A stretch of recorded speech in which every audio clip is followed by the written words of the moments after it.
সেনানিবাসের বৈঠকে সেনাপ্রধান জেনারেল ওয়াকারুজ্জামানের বক্তব্য জাতীয় নাগরিক পার্টির দক্ষিণাঞ্চলীয় মুখ্য সংগঠক হাসনাত আব্দুল্লাহ যেভাবে রিসিভ করেছে তা নিয়ে দ্বিমত পোষণ করেছেন দলটির উত্তরাঞ্চলীয় মুখ্য সংগঠক সার্জিস আলম। একই সঙ্গে 11 মার্চ সেনাপ্রধানের সঙ্গে সাক্ষাৎ নিয়ে হাসনাত আব্দুল্লাহর দেওয়া ফেসবুক পোস্টের বিরোধিতা করেছেন তিনি। এই ঈদে জামা জুতো অ্যাকসেসরিজের ডিসকাউন্ট।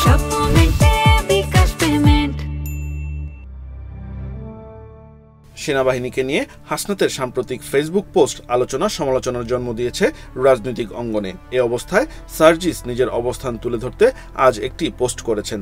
সার্জিস ওই পোস্টে লিখেছেন, মানুষ হিসেবে যে কোনো ব্যক্তি বা ব্যক্তির অভিমতকে এক একজন এক একভাবে অবজার্ভ করে। হাসনাত সেদিন তার জায়গা থেকে যেভাবে সেনাপ্রধানের বক্তব্যকে অবজার্ভ ও রিসিভ করেছে এবং ফেসবুকে লিখেছে, আমার সেক্ষেত্রে কিছুটা দ্বিমত আছে।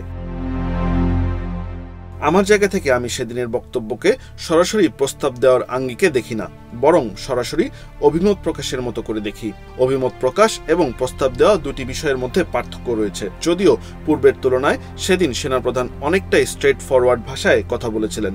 পাশাপাশি রিফাইন্ড আওয়ামী লীগের জন্য চাপ দেওয়ার যে বিষয়টি এসেছে সেখানে চাপ দেওয়া হয়েছে এমনটি আমার মনে হয়নি, বরং রিফাইন্ড আওয়ামী লীগ না আসলে দীর্ঘমেয়াদে দেশের পরিস্থিতি এবং রাজনৈতিক দলগুলোর মধ্যে যে সমস্যার সৃষ্টি হবে সেটা তিনি আত্মবিশ্বাসের সঙ্গে বলেছিলেন। হাসনাতের বক্তব্যে যে টপিকগুলো এসেছিল, যেমন রিফাইন্ড আওয়ামী লীগ, সাবের হোসেন, শিরিন শারমিন চৌধুরী, সোহেল তাজ, এসব নিয়ে কথা হয়েছিল। আওয়ামী লীগ ফিরে আসবে কিনা এই ইলেকশনে, আওয়ামী লীগ থাকলে কি হবে, না থাকলে কি হবে, আওয়ামী লীগ এই ইলেকশন না করলে কি হবে, কবে ফিরে আসতে পারে কিংবা আদৌ আসবে কিনা, এইসব বিষয়ে কথা হয়েছিল। এসব সমীকরণে দেশের উপর কি প্রভাব পড়তে পারে, স্থিতিশীলতা কিংবা অস্থিতিশীলতা কোন পর্যায়ে যেতে পারে, সেসব নিয়ে কথা হয়েছিল। কিন্তু যেই টোনে হাসনাতের ফেসবুক লেখা উপস্থাপন করা হয়েছে, আমি মনে করি কনভারসেশন ততটা এক্সট্রিম ছিল না। তবে অন্য কোনো একদিনের চেয়ে অবশ্যই স্ট্রেট ফরওয়ার্ড এবং সো কনফিডেন্ট ছিল। দেশের অস্থিতিশীলতার জন্য রিফাইন্ড আওয়ামী লীগের ইলেকশনে অংশগ্রহণ করা যে প্রয়োজনীয় সে বিষয়ে সরাসরি অভিমত ছিল। আমি আমার ব্যক্তিগত জায়গা থেকে একটি অভিমত প্রকাশ করতে চাই। আমি ভুল হতে পারি, কিন্তু এই মুহূর্তে আমার এটাই সঠিক মনে হচ্ছে।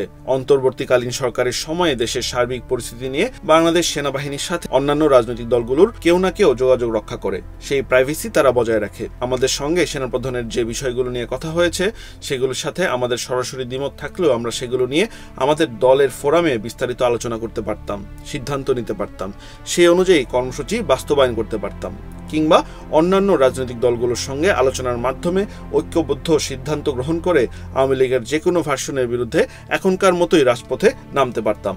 অথবা অন্য রাজনৈতিক দলগুলো সরাসরি আমাদের সাথে ঐক্যমত্যে না পৌঁছালে আমরা শুধুমাত্র আমাদের দলের পক্ষ থেকেই এই দাবি নিয়ে রাজপথে নামতে পারতাম। কিন্তু যেভাবে এই কথাগুলো ফেসবুক স্ট্যাটাসের মাধ্যমে এসেছে, এই প্রক্রিয়াটি আমার সমীচীন মনে হয়নি, বরং এর ফলে পরবর্তীতে যে কোনো স্টেক হোল্ডারের সঙ্গে আমাদের গুরুত্বপূর্ণ আলোচনা আস্থার সংকটে পড়তে পারে। আমার এই বক্তব্যে আমার সহযোদ্ধা হাসনাতের বক্তব্যের সাথে বেশ কিছু ক্ষেত্রে দ্বিমত এসেছে। এটার জন্য অনেকে আমার সমালোচনা করতে পারেন, কিন্তু আমি বিশ্বাস করি আমাদের ব্যক্তিত্ব স্রোতে গা ভাসানোর মতো কখনোই ছিল না বলেই আমরা হাসিনা রেজিমের বন্দুকের সামনে দাঁড়িয়ে গিয়েছিলাম। আজও কেউ হাসনাতের দিকে বন্দুক তাক করলে তার সামনে দাঁড়িয়ে যাওয়ার কমিটমেন্ট আমাদের আছে, কিন্তু সহযোদ্ধার কোনো বিষয় যখন নিজের জায়গা থেকে সংশোধন করে দেওয়ার প্রয়োজন মনে করি তখন সেটাও আমি করব। এদিকে জাতীয় নাগরিক পার্টির মুখ্য দুই সংগঠক সার্জিস আলম বা হাসনাত আব্দুল্লাহর যে কোনো একজন মিথ্যা বলছেন বলে জানিয়েছেন দলটির সিনিয়র যুগ্ম সমন্বয়ক আব্দুল হান্নান মাসুদ। সেনাবাহিনীকে নিয়ে হাসনাত আব্দুল্লাহর দেওয়া পোস্টের দ্বিমত জানিয়ে আজ রোববার ফেসবুকে আরেকটি পোস্ট করেন সার্জিস আলম। সেই পোস্টের কমেন্টে এই কথা লিখেছেন হান্নান মাসুদ। পোস্টের কমেন্টে হান্নান মাসুদ লিখেছেন, এসব কি ভাই, পাবলিকলি বলছি, দুইজনের একজন মিথ্যে বলছেন, এটা চলতে পারে না।